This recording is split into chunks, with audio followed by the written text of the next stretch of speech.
예수께서 여리고로 들어가 지나가시더라. 삭개오라 이름하는 자가 있으니 세리장이요 또한 부자라. 그가 예수께서 어떠한 사람인가 하여 보고자 하되 키가 작고 사람이 많아 할 수 없어 앞으로 달려가서 보기 위하여 돌 무화과 나무에 올라가니 이는 예수께서 거리로 지나가시게 되밀어라. 예수께서 그곳에 이르사 쳐다보시고 이르시되 삭개오야 속히 내려오라. 내가 오늘 내 집에 유하여야 하겠다 하시니 급히 내려와 줄고하며 영접하거늘 못 사람이 보고 수군거려 이르되 저가 죄인의 집에 유하러 들어갔도다 하더라. 삭개오가 서서 주께 여짜오되 주여 보시옵소서. 내 소유의 절반을 가난한 자들에게 주겠사오며 만일 누구의 것을 속여 빼앗은 일이 있으면 내 갑절이나 갚겠나이다. 예수께서 이르시되 오늘 구원이 이 집에 이르렀으니 이 사람도 아브라함의 자손이미로다. 인자가 온 것은 잃어버린 자를 찾아 구원하려 함이니라. 오늘 말씀을 보시면 삭개오라는 인물이 나오는데요. 너무 유명한 사람이죠. 그런데 제가 어릴 때 삭개오에 대해서 들었던 설명이 뭐냐면 뭔가 우리가 배울 게 있는 사람 이런 식으로 설교를 들었었어요. 이를테면 이런 거죠. 비록 죄를 지은 사람이지만 자기 구원을 위해서 나무 위까지 올라갔던 열정의 사람, 예수님을 그만큼 뜨겁게 사모했던 사람, 뭐 이런 식의 설교를 들었던 것 같아요. 그런데 오늘 본문을 자세히 살펴보면 삭개오가 전혀 그런 사람이 아니었다는 것을 알 수 있습니다. 그럼 삭개오는 어떤 사람이었는가? 오늘 성경에는 여리고라는 성에 삭개오라 이름하는 사람이 살았다는 말씀으로 시작을 하는데요. 주목할 것은 성경이 삭개오를 설명할 만한 여러 가지 방법이 있음에도 불구하고 딱 두 가지 정보만을 우리에게 제공한다는 거예요. 그게 뭡니까? 그는 세리장이었고 부자였다는 거예요. 그러면 이게 의미하는 바가 뭘까? 먼저 우리가 이 부자라는 타이틀을 생각해 봐야 되는데요. 우리가 지금까지 누가복음을 보면서 부자는 천국에 들어가기가 매우 어렵다는 말씀을 들었어요. 그런데 여기서 우리가 반드시 유념해야 될 게 뭐냐면 성경에 나오는 부자를 단순히 돈 많은 사람으로 생각하시면 안 돼요. 여러분, 예수님 시대의 부자라는 것은 굉장히 복잡한 의미를 함의하는 존재예요. 왜 그렇습니까? 여러분, 2020년에 대한민국이 어느 정도 부정부패가 있기는 해도 모든 사회 시스템이 정상적인 국가잖아요. 일단 가장 중요한 건 우리나라의 주권이 우리 민족한테 있고 아주 만족할 만한 수준은 아니더라도 입법, 사법, 행정이 서로를 견제하면서 지금 모든 시스템이 정상적으로 작동을 하고 있거든요. 그래서 지금 이 사회에서 정상적인 우리 사회에서는 정상적이고 정직한 방법으로 부자가 될 수 있어요. 그게 정상적인 사회입니다. 그리고 이 잘못된 방식으로 부자가 됐다가 적발되면 처벌을 받는 정상적인 사회가 우리 사회예요. 그래서 지금 이 시대의 부자는 사기꾼이나 도둑만 부자가 되는 게 아니라 존경할 만한 사람, 정직한 사람, 상식적인 사람 중에서도 부자가 얼마든지 나올 수 있어요. 그런데 예수님 시대의 이스라엘은 그런 사회가 아니었다는 거예요.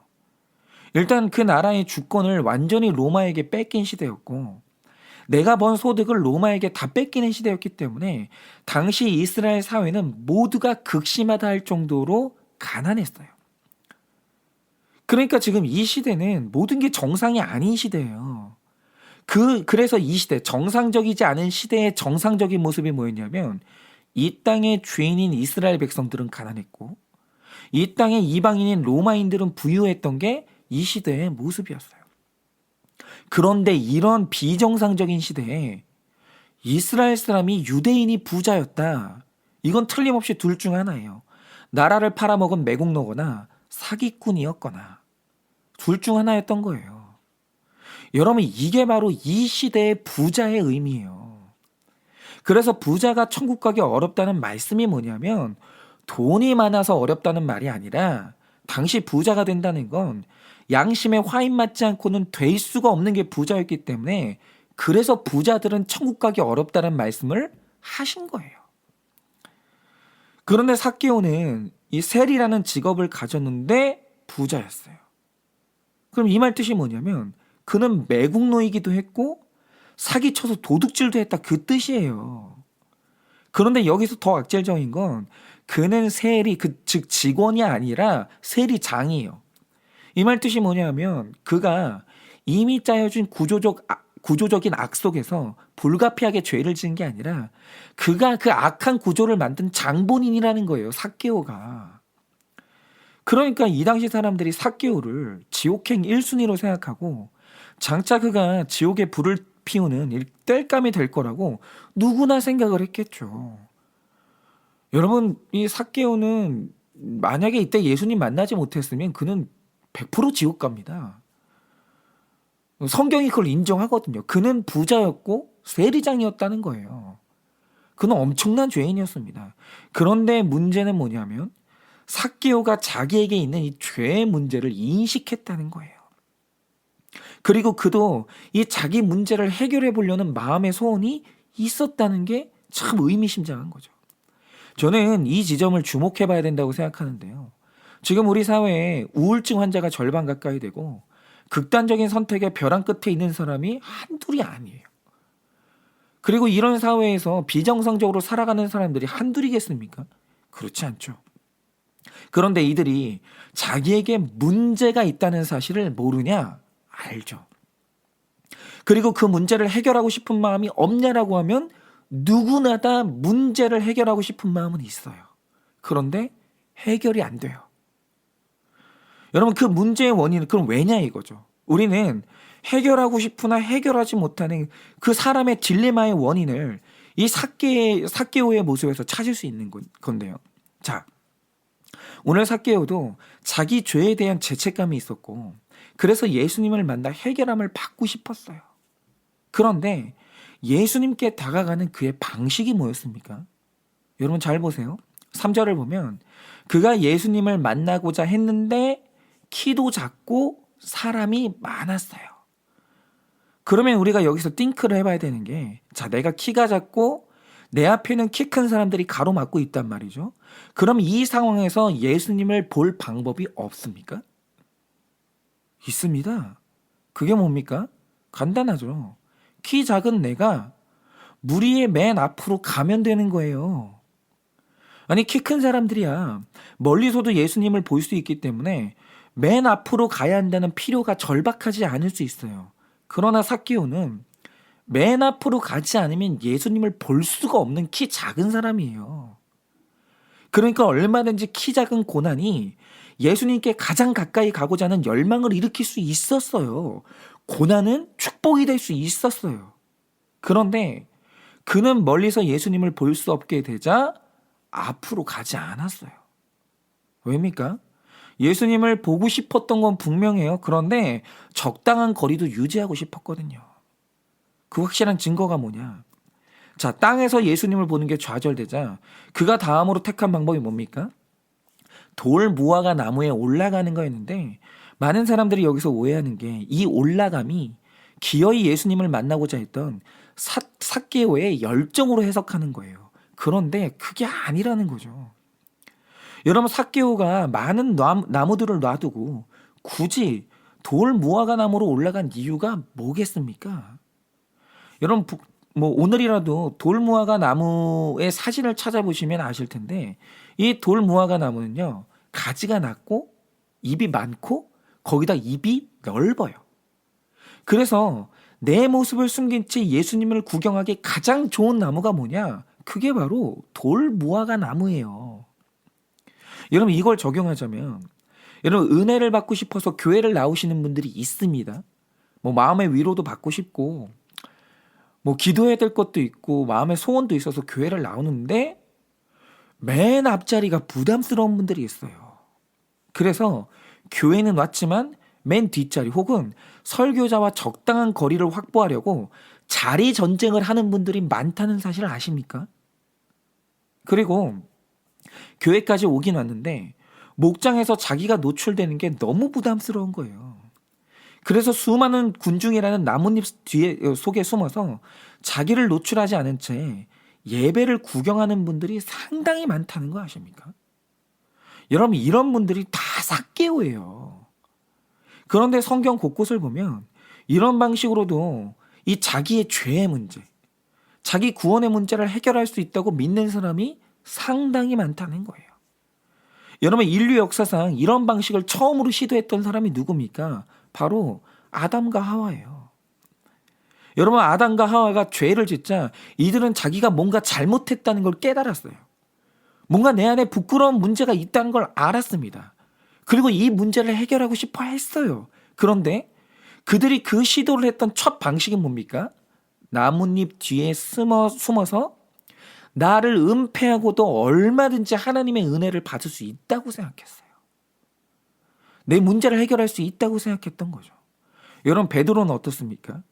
예수님이 환호를 받을 때는 그분의 옆에 딱 붙어 있다가 십자가를 져야 되는 부담스러운 순간이 오자 예수님과 그의 거리를 멀찍이 벌렸어요. 그리고 예수님이 대제사장의 집으로 들어갈 때 들키지 않게끔 자기를 숨기고 멀찍이 따라가는 거예요. 여러분, 그러면서도 자기 죄책감을 해결할 수 있다라고 생각했어요. 계속 이 거리를 벌린 채로 따라가는 거죠. 물론 삭개오가 왜 자기를 숨기려고 했는지 이해가 안 가는 건 아니에요. 우리 다 사실 체휼이 되죠. 여러분, 5절 이하를 보면 결국엔 그가 드러나요. 그리고 그 모습 그대로 예수님께 나아가니까 그때부터 주변 사람들이 그를 향해 수군거렸다고 기록하고 있어요. 그렇죠. 아직까지 세상을 지배하는 논리는 구원이 아니라 옳고 그름이기 때문에 내 문제, 내 죄가 드러나면 반드시 수군거리는 사람이 나타나요. 그건 안 될 수가 없어요. 누구나 그게 부담스럽고 누구나 그게 두려워요. 내가 알려지는 건 누구에게나 부담스러운 일입니다. 그래서 사람들마다 접촉을 피하고 그리고 사람들 간의 거리를 벌리고 나를 오픈하지 않는 거죠. 우린 다 체휼이 됩니다. 그런데 중요한 건 내가 비난받을 만한 죄를 지었다.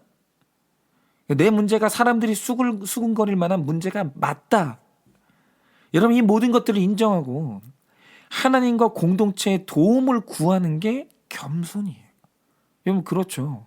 환자가 병이 낫기 위해서 여러분 이 진단을 할 때 제일 먼저 해야 되는 게 뭡니까? 저는 이런 증상이 있습니다. 오픈해야 돼요. 그리고 수술을 받자고 한다면 그는 그 몸에 걸치고 있는 모든 좋은 옷들을 다 벗어야 돼요. 그렇죠. 여러분, 그가 내 문제를 하나님 앞에 해결받으려고 한다면 인정하고 드러내고 하나님과 공동체에게 도움을 구하는 게 겸손이에요. 여러분, 하나님이 그 겸손을 정말 기뻐하십니다. 그런데 신앙을 가지고 있으면서도 나를 숨긴다는 것 자체가 모순인 게, 여러분, 내가 다 해결할 수 있으면 하나님이 왜 필요해요? 그냥 매사에 자기가 해결하면 되는 거예요. 그런데 신앙생활을 하면서 문제는 숨긴단 말이죠. 신앙생활은 하는데 도움을 안 청하는 거예요. 여러분, 그게 뭐냐면 우리 교만의 딜레마고 모순인 거예요. 해결은 원하는데 그 해결책으로 나아가지 못하는 거죠. 여러분, 만약에 여러분이 지옥에 가는 것보다 수치를 받는 게 더 두렵다면 그는 세상에서 가장 교만한 사람인 거예요. 여러분, 거두절미하고 예수님의 공생애를 보시면 내 문제를 숨긴 상태에서 고침받은 사람은 한 명도 없다는 사실을 기억하셔야 돼요. 한 명도 없어요. 여러분, 숨기는 것은 치유가 거절되는 가장 첫 조건이에요. 여러분, 나병 환자도 그랬고 혈루병 걸린 여인도 그랬고 모든 병자가 드러내야 돼요. 자신을 나타내야 돼요. 나뭇잎 뒤에 숨어 있는 게 아니라 나뭇잎 이 뒤에서 앞으로 나와야 돼요. 그게 바로 은혜를 받는 첫 조건이에요. 그런데 이렇게 자기를 드러낼 용기가 없었던 삭개오에게 오늘 은혜가 임한 거예요. 여러분, 그럼 삭개오에게는 어떤 은혜가 임했습니까? 여러분, 5절을 보면 예수님이 숨어있는 삭개오가 있는 곳에 이르셨어요. 그런데 이르자 잠시 멈춰 서신 다음에 삭개오가 있는 그 나무를 쳐다봤다고 기록하고 있습니다. 그런데 이 쳐다봤다라는 이 말의 원어적 뜻이 뭔지 아십니까?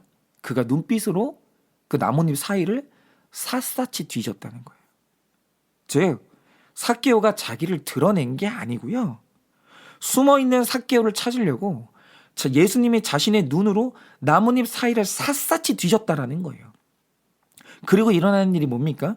결국 숨어있는 죄인 삭개오를 예수님이 찾아내신 거예요. 삭개오야, 내려오라는 거죠. 여러분은 언제나 인간이 하나님께 받는 이 숨어있기를 좋아하는 인간이 받는 하나님께 받는 은혜라는 것은 바로 이거예요. 여러분 아담과 하와가 숨어 있었습니다. 그런데 그들이 어떻게 하나님을 다시 만났습니까? 그들이 자백하지 않았어요. 하나님이 숨어 있는 아담을 찾아내셨어요. 여러분 베드로는 예수님을 멀찍이 따라갔습니다. 그런데 그가 세 번째로 예수님을 부인하던 순간 끌려가시던 예수님이 그 위기의 순간에 몸을 돌이켜요. 그리고 멀찍이 숨어서 따라가는 베드로를 찾아내셨어요. 여러분 바로 이겁니다. 택자가 뭡니까? 나는 애써 잊고 살았는데, 나는 늘 회피하고 합리화하면서 나를 숨기고 살았는데, 말씀을 듣다가 오늘 말씀의 삭개오가 나라는 사실을 깨달아지는 분들이 있다는 거예요. 여러분 언제나 택자, 구원받은 자가 받는 은혜는 바로 이거예요.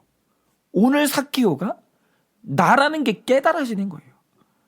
여러분 오늘 삭개오가 소유의 절반을 가난한 자에게 주고 속여 빼앗은 것을 갑절이나 갚겠다고 하는데, 그런데 오늘 말씀을 보면서 내가 나눠야 될 소유의 절반과 내가 갚아야 될 속여 빼앗은 것들이 생각나는 분들이 있다라는 거예요. 이 은혜를 다 받는 게 아니에요. 그런데 같은 말씀을 묵상하는데 여러분 여기서 내가 보이는 사람들이 있는 거예요. 그게 뭔지 아십니까? 바로 그게 예수님이 숨어있는 나를 찾아내신 거예요. 이게 바로 잃어버린 바 된 나를 구원하신 사건이에요. 여러분 저 역시도 삭개오인 게, 제가 제 죄를 깨닫기 전에도 저는 목사였어요. 그런데 단언하지만 목사였고 주여 주여 하면서 남들 앞에서 열심히 기도하는 척 했지만 저는 그때 구원받지 못한 상태였을 수도 있어요. 저는 그게 섬찟한 겁니다. 내가 죄인인 줄 몰랐기 때문에 전 아버지를 원망했어요. 그때도. 내가 죄인인 줄 몰랐기 때문에 모시는 담임 목사님을 원망하고 나에게 함부로 대하는 동료 사역자들을 무시하고 살았어요. 그러던 어느 날 모압으로 갔다가 흉년을 만난 나오미 설교를 듣는데 정말 신기했던 게 뭐냐면 단 한 번도 나오미가 나랑 연결된다는 생각을 해본 적이 없었어요. 한 번도. 아니 어떻게 나오미가 나예요? 나오미는 여자고 나는 남자인데. 그는 이스라엘 사람이고 나는 한국 사람인데. 그는 모압에 멀리 떠났고 나는 교회에 머물고 있는 목사인데 어떻게 나오미랑 나랑 똑같아요? 여러분 그런 생각을 해본 적이 없었거든요. 그런데 그날 처음으로 나오미가 나라는 사실이 보이는 거예요. 나는 늘 찬송의 떡집인 베들레헴에 머물고 있다고 굳게 믿었는데 멀리 이 모압 땅에 머물다가 결국에는 회심해서 다시 돌아가야 될 그 나오미가 나라는 게 인정이 된 날이 있었어요. 그런데 그날이 어떤 날이냐라고 하면 예수님이 교만과 변명의 나뭇잎 뒤에 숨어있는 나를 발견하신 사건이에요. 그가 숨어있는 나를 샅샅이 뒤져서 찾아내신 거예요. 그리고 잃어버렸던 나를 찾아 구원하시는 사건이 바로 그날의 사건이었던 거예요. 그래서 오늘도 저는 내가 나눠야 될 내 소유의 절반은 무엇인지, 그리고 갚아야 될 속여 빼앗은 것은 무엇인지 묵상해야 되는 겁니다. 그런데 내가 갚아야 될 속여 빼앗은 것이 무엇인지 그거 하나는 발견했어요. 그게 뭐냐면 지금까지 성경을 깨닫지 못했으면서 깨달은 척 설교하고 살았던 저의 지난 날을 오픈하는 거죠. 여러분 바로 제가 삭개오라는 사실을 인정하는 게 오늘 제가 갚아야 될 속여 빼앗은 것들이에요. 저는 그동안 한 번도 성경을 제대로 깨달은 적이 없으면서 마치 내가 성경을 다 깨닫고 내가 성경을 가장 잘 아는 사람인 것처럼 여러분 그렇게 연기했고 그렇게 설교를 하고 살았어요. 여러분 바로 제가 속여 빼앗은, 그래서 이걸 두고두고 갚아야 될 삭개오입니다. 여러분은 어떠십니까? 오늘 말씀의 부자이자 세리장인, 내가 불가피하게 어쩔 수 없이 죄를 지은 게 아니라 내가 그 죄의 장본인이자 내가 바로 속여 빼앗은 부자인 삭개오가 나라는 게 여러분은 보이십니까? 바로 내가 얼마든지 숨어서 그리고 하나님과 거리를 떨어뜨리고 내 죄를 해결할 수 있다고 믿는 삭개오가 나라는 사실이 보이십니까? 내 안에 나누고 갚아야 될 게 뭔지 보이십니까? 그런데 만약 오늘 그것이 깨달아지고 그것이 보인다라고 한다면 그게 바로 숨어있는 나를 예수님이 찾아내신 사건이라는 거예요. 그래서 간절히 바라는 것은 오늘 예수님이 이 말씀을 통해 우리 모두를 찾아오시기를 바랍니다. 그래서 이 말씀에서 나를 보게 하시고 갚을 것이 생각나게 하사 갚고 적용하며 예수님께 돌아가는 하루를 살 수 있기를 간절한 마음으로 축원을 드립니다.